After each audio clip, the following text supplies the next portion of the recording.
In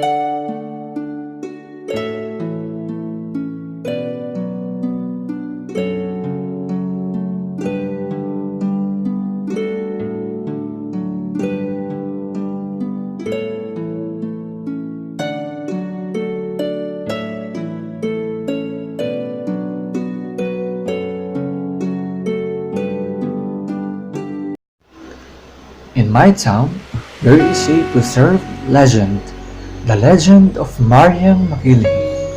She was a maiden who inhabited the beautiful mountain which separates the provinces of Laguna and Tayabas. It is supposed that her residence was never at a fixed location. Those who lost in the forest had the fortune to encounter her after wandering for much time have not been able to return, have not been able to find the road, are not in agreement as to the location or in its description. While some give it as a beautiful place, brilliant as reliquary of gold, surrounded by gardens and beautiful parks, others declare that they saw only a miserable hut with patched roof and walls of Siwali. Similar contradiction may give place to the belief that they mention gracefully the one as much as the other. It is true, but it may also be that Mariang Makiling had two dwellings like many wealthy persons.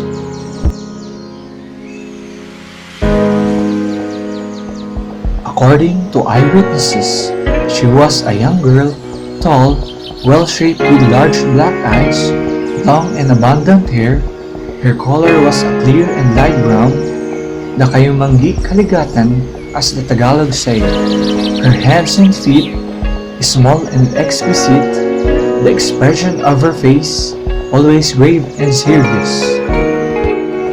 She was a fantastic creature, half nymph, half silk, born of the rays of the moon of the Philippines, in the mystery of its august forests, and to the lullaby, the murmurs of the neighboring lake. According to general belief, and contrary to the reputation attributed to the nymphs and goddesses, Mariang Makiling is preserved always a virgin, slender, and mysterious as the spirit of the mountain. An ancient servant whom we have, an Amazon who defended her home against the bandits and killed one of them with the thrust of lance, assured me that in her childhood she had seen her at a great distance, passing above the grasslands, so nimble and airy that not even the flexible blades of grass were bent. They say that on the night of Holy Friday, when the hunters light bonfires to attract the deer with the odor of the ashes to which they are addicted, they discern her at a distance, immobile at the brink of the most dangerous abysses, leaving her hair to float in the wind, all inundated by the light of the moon. They say also that at times she has deigned to approach them, and she saluted ceremoniously, passed, and disappeared in the shadow of the adjacent trees. For the rest, all liked and revered her, and no one dared at any time to question her, follow her, or spy on her. She has been seen also, seated for long hours on a rock, the bank of a river, as though contemplating the slow course of waters. There is not lacking an old hunter asserts that he has seen her bathing in some hidden spring at midnight, when the crickets sleep, when the moon reigns in the midst of silence, and nothing disturbs the spell of the solitude. There is not lacking an old hunter asserts that he has seen her bathing in some hidden spring at midnight, when the crickets sleep, when the moon reigns in the midst of silence, and nothing disturbs the spell of the solitude.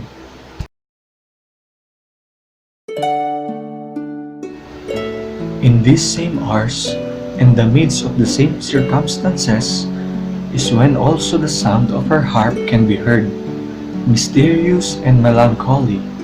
Those who hear it stopped.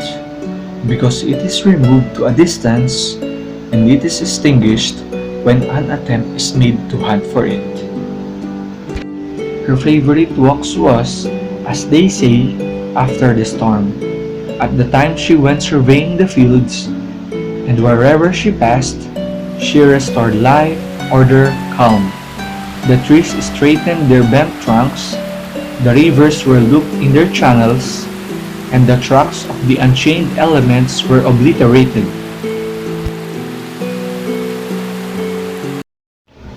When the poor rusties of the slope of Makiling needed clothing or jewels for the solemnities of life, she loaned them upon condition of returning them, and of giving in addition a white hen that had not hitherto laid eggs, a pullet, as they say.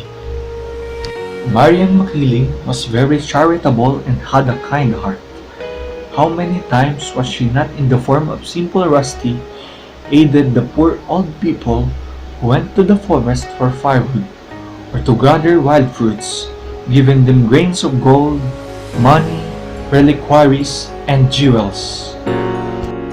A hunter who one day pursued a wild boar across the grasslands and through the thermy bushes of the thicket, discovered unexpectedly a hut where the animal was hidden. From the hut emerged after a short time a beautiful maiden who said to him calmly, "The wild boar belongs to me, and you have done harm in pursuing it. But I see that you are very fatigued, that your arms and legs drip blood. Enter therefore, eat, and later pursue your way."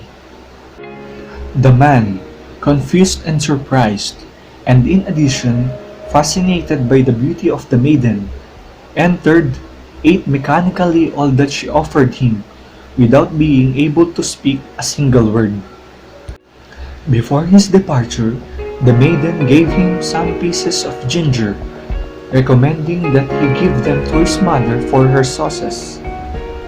The hunter put them in the crown of his hat, and after giving thanks, he withdrew, resigned to his loss of the wild boar. At the half of the journey, feeling that the hut burdened him, he removed many pieces of ginger and threw them away.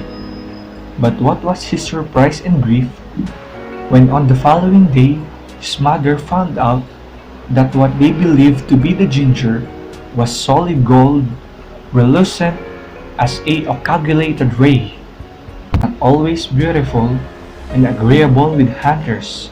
She was also revengeful, although her vengeances never were cruel. The maiden always preserved the tender heart of a woman. Two famous hunters one afternoon descended the mountain, carrying some wild boar and deer which they had hunted during the day. They met an old woman who asked them to give her a piece of the meat, and they, considering the demand exorbitant, they refused. The old woman departed, saying that she would go to give part to the woman who owned these animals, at which the hunters scoffed. The night having already begun, and when they were near the plain, they heard a cry, distant, very distant, as if it had burst from the summit of the mountain. The cry was strange, and another cry, still more distant. The cry surprised both hunters. They did not know to what to attribute it, raised their ears, growled a little, and approached the hunters. After some minutes have passed, the same cry resounded again, but this time in the skirt of the mountain. Upon hearing it, the dogs put their tail between legs and drew close to their masters, as though seeking protection. These, for their part, looked astonished without saying a word. Questioning with their gaze, they were surprised that those who launched that cry had traveled so far in so short period of time.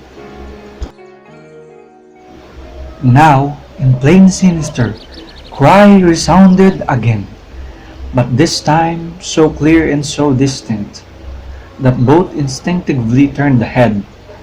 Then by the light of the moon they discerned at a distance two colossal forms, strange, descending the mountain with all rapidity.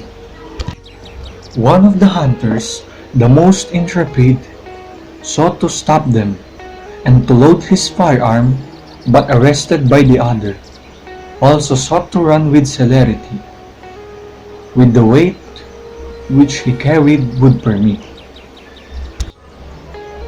But the strangers were approaching, their footsteps announced, so that, having reached a spring, which is called Bukal, the hunters removed their burdens, climbed a tree, and from there awaited the arrival of the monsters. The triggers of their firearms raised. Their dogs in the meantime, upon seeing they were deserted, full of panic terror, turned to flee in the direction of the town without uttering a single bark. The monsters arrived, and their appearance froze the blood in the veins of the hunters. The one who related to me this adventure is a nephew of one of the hunters who did not describe the form of the strangers. The only detail which he gave me were the fangs which glistened in the light of the moon. It is all that he heard from his uncle. In a few seconds, the monster ate the wild boar and the deer, which they found on the ground, conducting themselves afterward to the mountain. Only then did the hunters recover themselves, and the bravery aimed, but the shot did not go out, and the monsters disappeared. It is not known that Mariang Makiling had parents, brothers, or relatives. Similar personages appear in nature like stones, which the Tagalog call pearl, nor is her true name known. She is called Maria just to give her name. She was never seen to enter the town, nor take part in any religious ceremony. She remained always the same, and 5 or 6 generations who knew her saw her always young, gay, slender, and chaste. But it is now many years that her presence has not been noted on Makiling. Her vaporous silhouette now does not go through the deep valleys, nor crosses the waterfalls in the serene moonlight nights.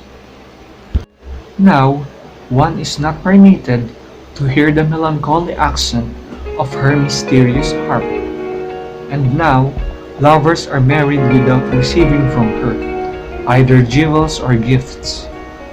Mariang Makiling has disappeared, or at least avoids friendly contact with men. Some put the blame for this on the natives of a certain village who not only refused to give the customary white hen, but also did not return the gifts loaned to them. Clear it is that they reject such accusation and say that Mariang Makiling is offended because the Dominican friars seek to despoil them their property by appropriating the half of the mountain. But an old woodcutter who spent 65 of 70 years that he lived in the forest of Makiling, cutting down the more secular trees, has given me another version that, if it is not well known, has at least greater appearance of probability. At the waterfall of the mountain lived a youth dedicated to the cultivation of a small field, and he was the support of his old and infirm parents, well-found, gentle, robust, and a worker. He possessed a noble and simple heart, although he was somewhat taciturn and uncommunicative. His cornfields became the most beautiful and best cultivated. The locusts never descend upon them. The typhoons seemed to respect them. The drought did not parch them, nor did the seed rot when the torrential rain inundated the neighboring fields. Never did the plague decimate his cattle. and if one during the day lost its way, it would return safely at nightfall, as if an invisible hand conducted it. Such good fortune that some attributed to certain pearls and amulets, others to the protection of a saint, and others to the heaven, which protects and rewards the good sons. Nevertheless, the conduct of the youth was mysterious enough. His short time of leisure he passed wandering upon the mountains, seated beside some torrent, speaking at times alone, or appearing to listen to strange voices. Meanwhile, the time arrived to enter drawing of lots for services in the army.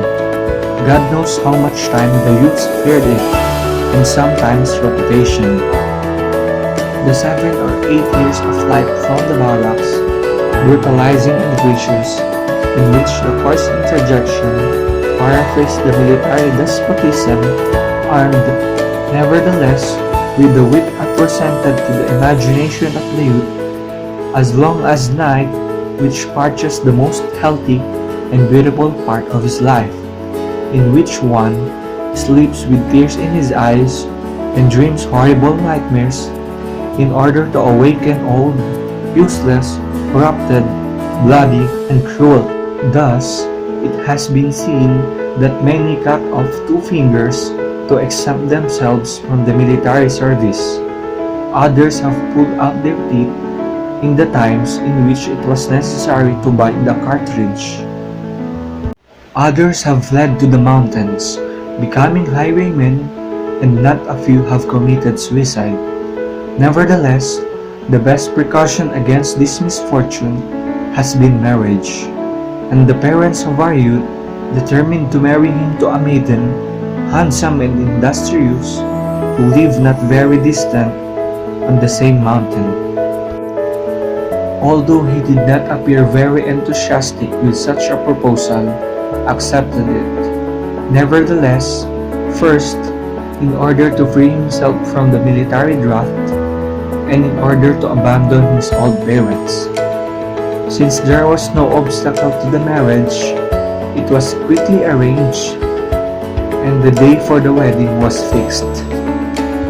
Nevertheless, in proportion as the said day approached, the groom became very taciturn and less communicative.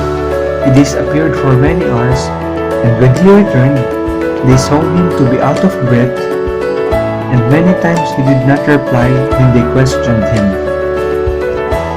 The evening before the wedding, at night, when he was returning to the house of his betrothed, there appeared to him a maiden of extraordinary beauty. "I presently do not wish to cease to see you," she said to him in sweet tones, mingled with regret and compassion. "But I came to bring you my gift, the clothes and the jewels for your bride. I have protected you and have loved you, because I saw you were strong and a hard worker, and I desired to have you consecrated to me.